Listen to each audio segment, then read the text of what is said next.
సుందరీకరణ లెక్కపై అసెంబ్లీలో ప్రభుత్వాన్ని నిలదీసిన మాజీ మంత్రి హరీష్ రావు తెలంగాణ అసెంబ్లీ సమావేశాల్లో మూసీ నది సుందరీకరణ ప్రాజెక్టు బడ్జెట్పై నెలకొన్న అస్పష్టత నిర్వాసితుల పునరావాసంపై ప్రభుత్వ వైఖరిని ఎండగడుతూ మాజీ మంత్రి బీఆర్ఎస్ ఎమ్మెల్యే హరీష్ రావు ప్రభుత్వంపై ప్రశ్నల వర్షం కురిపించారు. తెలంగాణ శాసనసభ సమావేశాల్లో మూసీ నది రివర్ ఫ్రంట్ డెవలప్మెంట్ ప్రాజెక్టుపై జరిగిన చర్చలో హరీష్ రావు ప్రభుత్వ పారదర్శకతను తీవ్రంగా ప్రశ్నించారు. మూసీ సుందరీకరణకు ఎంత ఖర్చు చేస్తున్నారని, మీరేమో 1,00,000 కోట్లు 1,50,000 కోట్లు అంటున్నారు. అసలు బడ్జెట్ ఎంత, దీనిపై ప్రజలకు స్పష్టత ఇవ్వాలని కోరారు. ప్రాజెక్టు కోసం ఇప్పటి వరకు ఎన్ని నివాసాలను కూల్చివేశారు, ఇంకా ఎన్ని కూల్చివేస్తారు, కూల్చివేసిన ఇండ్లకు పరిహారం చెల్లించారా, చెల్లిస్తే ఎంత మొత్తం చెల్లించారు, భూసేకరణ చట్టం 2013 నిర్వాసితులకు ఒక్కొక్కరికి 14.50 లక్షల పరిహారం, 200 గజాల ఇంటి స్థలం ఇవ్వాలి. ఈ నిబంధనలు అమలు చేస్తున్నారా అని అడిగారు. అనంతరం హరీష్ రావు ప్రశ్నలపై ప్రభుత్వం స్పందిస్తూ ప్రాజెక్టు ఇంకా ప్రాథమిక దశలో ఉందని, రిటైల్ ప్రాజెక్టు రిపోర్టుల రూపకల్పన జరుగుతుందని తెలిపారు. ఏ ఒక్క నిర్వాసితుడికి అన్యాయం జరగదని, చట్ట ప్రకారం పరిహారం అందించి పునరావాసం కల్పిస్తామని హామీ ఇచ్చారు. శ్రీ హరీష్ రావు గారు. ధన్యవాదాలు దీక్ష.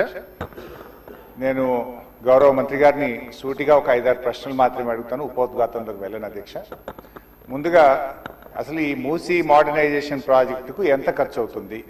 ఒకసారి ముఖ్యమంత్రి గారు 1,00,000 కోట్లు ఖర్చు పెడుతున్నామన్నారు, ఒకసారి 1,50,000 కోట్లు ఖర్చు పెడతామని డిఫరెంట్ టైమ్స్లో డిఫరెంట్ స్టేట్మెంట్స్ వచ్చాయి.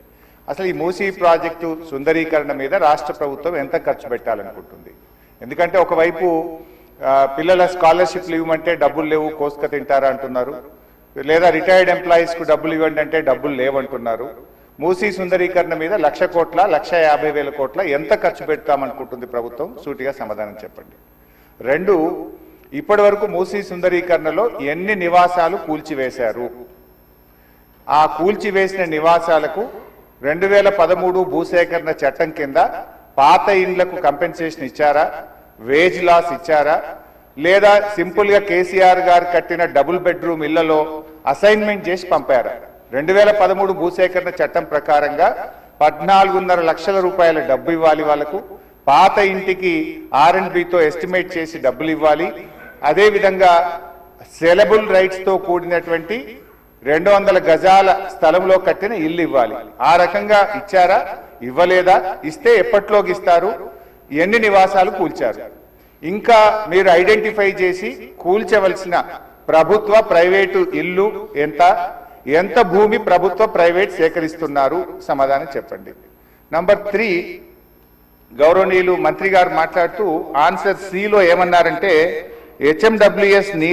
హెచ్ఎండబ్ల్యూఎస్బి నీటిని హిమాయత్ సాగర్, ఉస్మాన్ సాగర్ లో పంపిణీ చేయడానికి చేపట్టింది. మూసీ నదిలోకి ఎప్పటికప్పుడు విడుదల చేయడానికి 2.5 టీఎంసీలు రిజర్వ్ చేయడం జరిగింది అన్నారు. అంటే స్వచ్ఛమైన గోదావరి జలాలను మూసీలో వదులుతామన్నారు, సంతోషం. మరి ఈ 2.5 టీఎంసీల గోదావరి జలాలు ఎక్కడి నుంచి తెస్తున్నారు?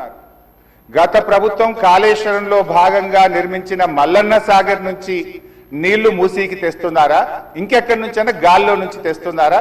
ఆ 2.5 టీఎంసీలు కాళేశ్వరం ప్రాజెక్టులోని మల్లన్న సాగర్ నుంచి వస్తున్నాయా, ఎక్కడి నుంచి వస్తున్నాయో సమాధానం చెప్పండి. తర్వాత అధ్యక్ష, ఈ మూసీ మీ నియోజకవర్గంలోని వికారాబాద్ నుంచి ఆ అనంతగిరి కొండల నుంచి స్టార్ట్ అవుతుంది. గత ప్రభుత్వం మూసీలోకి మురికి నీరు రాకుండా ఉండాలని దాదాపు 32 ఎస్టీపీలు కట్టాం. అందులో ఒకటి మన వికారాబాద్ దగ్గర కూడా ఒక ఎస్టీపీ కట్టాం. ఇవాళ ఆ ఎస్టీపీని మెయింటైన్ చేయక మోటార్లు బీకేసిండ్రు, గడ్డి పెరిగింది. ఆ ఎస్టీపీ ఫంక్షనల్ చేయక వికారాబాద్ మున్సిపాలిటీ మురికి నీరంతా ఈ రోజు మనం తాగుతున్న గండిపేట హిమాయత్ సాగర్ లోకి వస్తున్న విషయం ప్రభుత్వం దృష్టికి వచ్చిందా? ఆ ఎస్టీపీని ఎందుకు మెయింటైన్ చేయడం లేదు అని నేను అడుగుతా ఉన్నా. గత ప్రభుత్వ హయాంలో మేము మూసీలోకి మురికి నీరు రాకుండా ఉండాలని 32 ఎస్టీపీలు కట్టాం. మరొక 39 ఎస్టీపీలు కట్టడానికి కేంద్ర ప్రభుత్వానికి అమృత్ పథకం కింద మేము ప్రతిపాదనలు పంపాం. అవి మంజూరు వచ్చాయా, ప్రారంభించారా, ఏ దశలో ఉన్నాయో సమాధానం చెప్పండి. తర్వాత అధ్యక్ష, చివరి క్వశ్చన్, మరి మొన్న వరదలు వచ్చినప్పుడు మూసీ గేట్లు ఒకేసారి తెరిచి ఉద్దేశపూర్వకంగా ప్రజల ఇళ్లు మునిగిపోవాలి, రోడ్లు మునిగిపోవాలని ఈ ఉద్దేశపూర్వకంగా గేట్లు ఎత్తి ముంపు గురి చేసిన విషయం ప్రభుత్వం దృష్టికి వచ్చిందా? ఎందుకంటే పైన ఎంత వర్షం పడుతుంది, ఫ్లడ్ ఎంత ఉన్నదో చూసుకొని ముందే గేట్లు కొద్ది కొద్దిగా ఎత్తితే స్లోగా గ్రాడ్యువల్ గా ఫ్లడ్ బయటకు పోతుంది. కానీ గేట్లు నింపి ఆపిపెట్టి ప్రాజెక్టు మొత్తం నిండిన తర్వాత ఒకేసారి గేట్లు తెరవడం ద్వారా ఓఆర్ఆర్ యొక్క మరి పక్కనుండేటువంటి రోడ్లు కానీ ఓఆర్ఆర్ యొక్క మన పక్కనుండే రోడ్లు ఇండ్లు ముంపు ఉద్దేశపూర్వకంగా కావాలనే ప్రభుత్వ పెద్దల యొక్క ఆదేశాలతో ఈ గేట్లు ఎత్తి ముంపు గురి చేసిన విషయం ప్రభుత్వం దృష్టికి వచ్చిందా? ఎందుకు ఆ రకంగా గేట్లు ఎత్తారు? ఒకవేళ ప్రభుత్వానికి ఆ ఉద్దేశం లేకపోతే ఆ అధికారుల మీద ఏమైనా చర్యలు తీసుకున్నారా? సూటిగా సమాధానం చెప్పాలని చెప్పి నేను కోరుతా ఉన్నా అధ్యక్ష. చివరిగా నేను చెప్పేది, మీరు పేదవాళ్ళ ఇండ్లకి రాకండి. మూసి సుందరీకరణ పేరిట పేదల ఇండ్లు కూలగొడితే బీఆర్ఎస్ పార్టీ సీరియస్ గా వ్యతిరేకిస్తుంది. అవసరమైతే బుల్డోజర్లకు అడ్డంగా పడుకోనైనా అడ్డుకుంటామని గతంలో చెప్పాం. ఖాళీ స్థలాలు ఉన్నాయి, మీరు ఖాళీ స్థలాల్లో దాన్ని డెవలప్ చేయండి. మూసీలోకి గోదావరి నీళ్లు తెండి, మురికి నీరు లేకుండా చూడండి.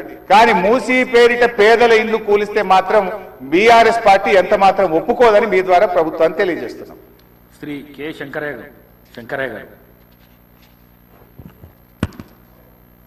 అధ్యక్ష, ధన్యవాదాలు. మూసి పునర్జీవ ప్రాజెక్ట్ చేపట్టడం ఈ మహానగరానికి మంచి శుభసూచకం. ఇప్పుడే కానీ ఇటువంటి కార్యక్రమం